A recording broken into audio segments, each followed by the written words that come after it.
Hello, and welcome to Bite-Sized MRCP, a manageable way to digest the things that you need to know for your MRCP exam. We are two junior doctors based in the UK who have passed all three parts of the MRCP within the last 5 years and want to help you do the same. We're not associated with any MRCP examination organizations, and the materials covered are by no means an exhaustive list of what can come up in your exam, and indeed are not intended to be used as medical advice. Please refer to your College of Entry or your friendly supervisor for further questions regarding the exam and syllabus. If you like the sound of what you hear today and would like to join us for more bite-sized revision, give us a thumbs up and press the subscribe button. Now, without further ado, let's get into today's topic, which is on C1 inhibitor deficiency under the section of Immunology. So what is a C1 inhibitor deficiency? Well, C1 inhibitor limits activation of early part of the complement pathway, and therefore deficiency in this results in activation of early components, including C1, C4, and C2. If you would like a refresher of the complement pathway, please click here, which will take you to our video on complement pathways. So C1 inhibitor deficiency is rare. The prevalence of it is 1 in 50,000 patients worldwide. It is inherited in a form of autosomal dominant pattern. And interestingly, some people may not even experience symptoms until later on in life. So the key really for MRCP is the recognition of this condition, especially in terms of its presentation, because it has some really important other differential diagnoses that have distinct feature from the history and examination. So as far as C1 inhibitor deficiency is concerned, the symptoms usually build up over several hours, and it's really important to differentiate this from build-up of symptoms over minutes to sometimes even seconds, in the case of anaphylaxis, for instance. It does have or cause angioedema. However, this is not followed by hypotension or generalized vasodilation, as is seen in the case of anaphylaxis, for instance. Very frequently, it also presents as abdominal pain, and this is normally due to the result of intestinal edema. It does cause dermal swelling, however, it's not associated with your classic urticaria or hives, which is in a form of a wheal and is quite itchy, which obviously would be more concerning with a case of anaphylaxis or allergy in that case.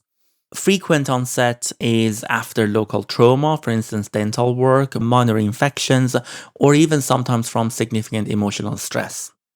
Broadly speaking, C1 esterase inhibitor has got two types. One is a congenital type and the other one is an acquired C1 inhibitor deficiency. The congenital type, it really shows the importance of asking about family history as part of your history. This is something that can potentially come as part of the history in your PACES exam or even as part of a Station 5. It's inherited in a form of autosomal dominant pattern, and the onset is usually in adolescence. Therefore, it's really important once it is established, the patient is referred for genetic testing, not just for themselves, but also for the rest of their family and offsprings. The second type is the acquired C1 inhibitor deficiency, which is an autoantibody production to C1 inhibitor, which results in depletion or functional deficiency of C1 inhibitor. This is due to autoimmune diseases such as systemic lupus erythematosus or rheumatoid arthritis, or even lymphoproliferative disorders.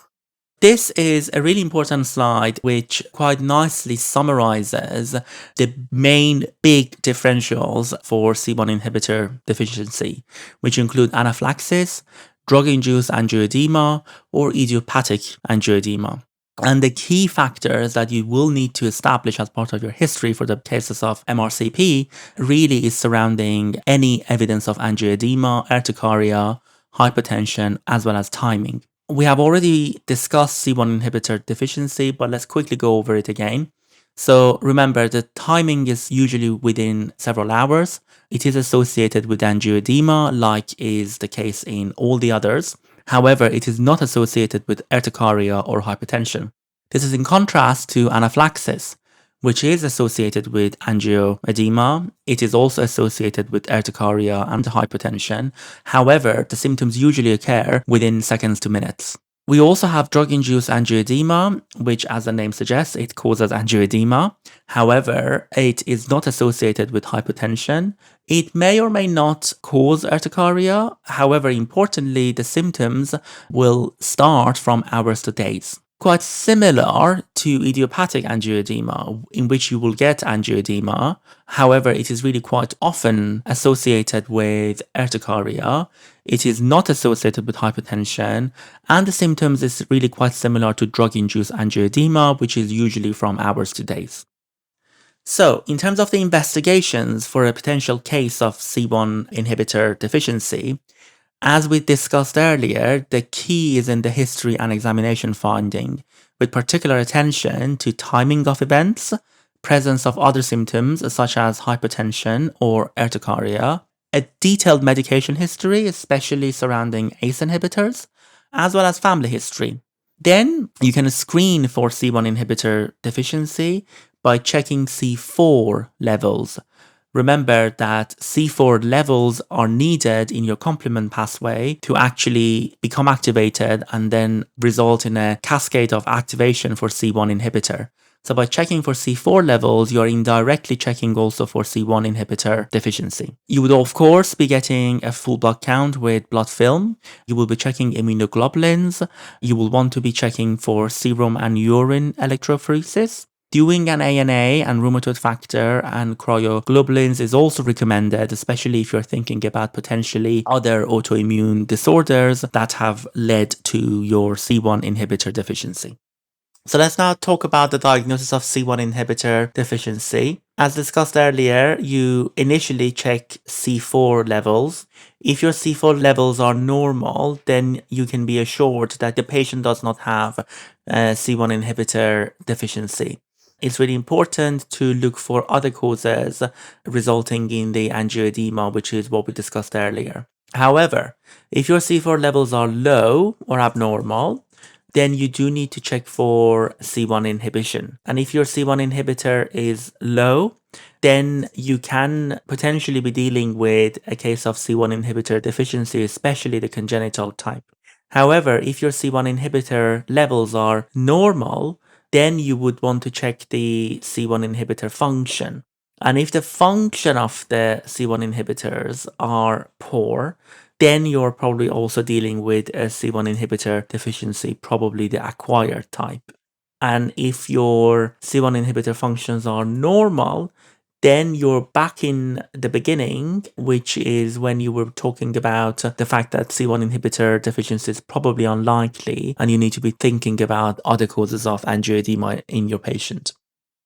The management of C1 inhibitor deficiency can be, broadly speaking, divided into two groups. One is for treatment of acute attacks, which is frequently managed by the use of C1 inhibitor concentrate or fresh frozen plasma or FFP if C1 inhibitor concentrate is not available in your center. For milder cases, you can consider using tranexamic acid. For intercurrent prophylaxis, it's recommended to use tranexamic acid again, or you can increase the production of C1 inhibitor by the use of modified androgens such as danazol. The other key pillars of management is surrounding correct communication and future planning with patient. So it's really important for the patient to wear a medical alert bracelet. And also, if this is a secondary cause or an acquired cause of C1 inhibitor deficiency, it's really important for them to have their primary disorder, which is normally an autoimmune disease such as lupus or rheumatoid arthritis, optimized as much as possible. And finally, if this was a case of station 5 or history for your PACES and you're dealing with a female patient of childbearing age, it's really important that you also mention that if they decide to become pregnant, they do need to declare this to their obstetrician, and their case will need to be managed in the form of the multidisciplinary team or MDT. Let's do some questions. In the context of hereditary angioedema due to C1 inhibitor deficiency, which of the following statement is correct? A. Is most commonly triggered by histamine release. B.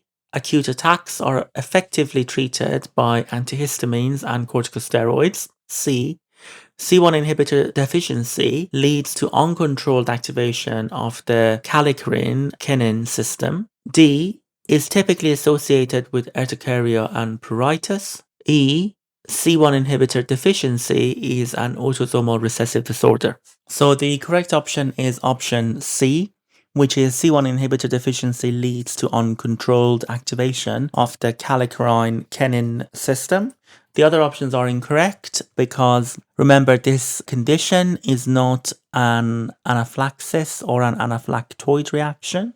Therefore, it's not really triggered by histamines. As a result of it, it doesn't really cause pruritus or urticarial symptoms, and therefore the treatment of it is not going to be with antihistamines or corticosteroids. Therefore, the correct option is going to be option C. Thanks for listening to this episode of Bite Size MRCP. If you like what you heard today, give us a thumbs up and hit the like and subscribe button to make sure that you don't miss out on our next episode. Let us know in the comments which topics you would like to hear in the future. See you in the next episode.